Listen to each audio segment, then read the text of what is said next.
आप लोग के भी बहुत प्यारा बेटा विवाह गीत लेके आए हैं। अच्छा लगे तो कमेंट में लेके बताना, लाइक और सब्सक्राइब करना, लाला नवा करके लेके आए हैं। और आप लोग के अच्छा लगे तो कमेंट में लिख के बताइए।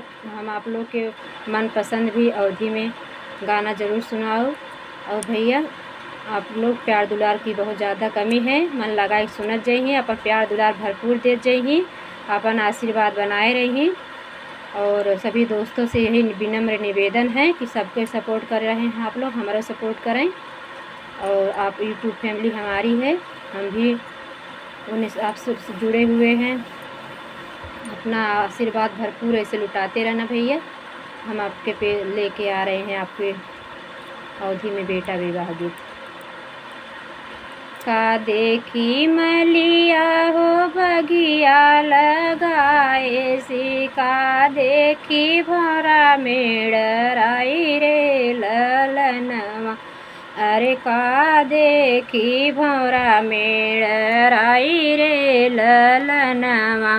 का देखी मलिया हो बगिया लगाए सी, का देखी भरा मेड़राई रे ललनवा। अरे का देखी भरा मेड़राई रे ललनवा। के करे बोलाए राम गए ससुरारी। अरे के का देखी गईले लो भाई रे ललनवा।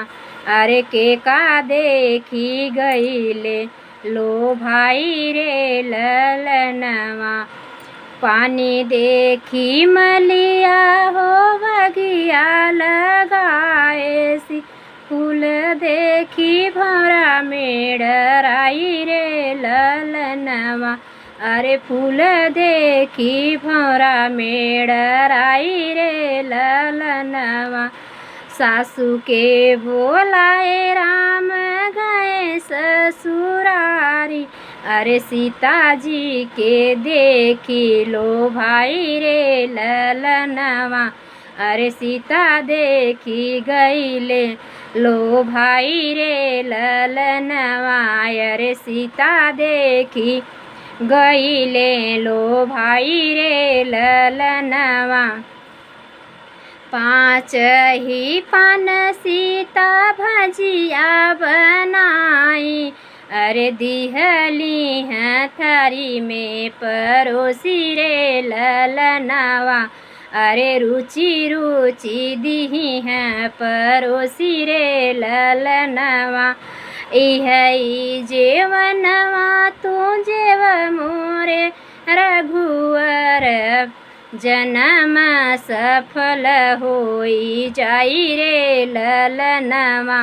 इहई जेवनवा तू जेव मोरे रघुवर, जन्म सफल होई जाई रे ललनवा। अरे जन्म सुफल होई जाई रे ललनवा।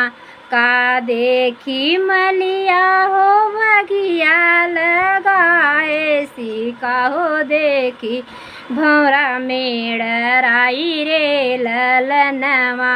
अरे का हो देखी भौरा मेड़राई हो ललनवा।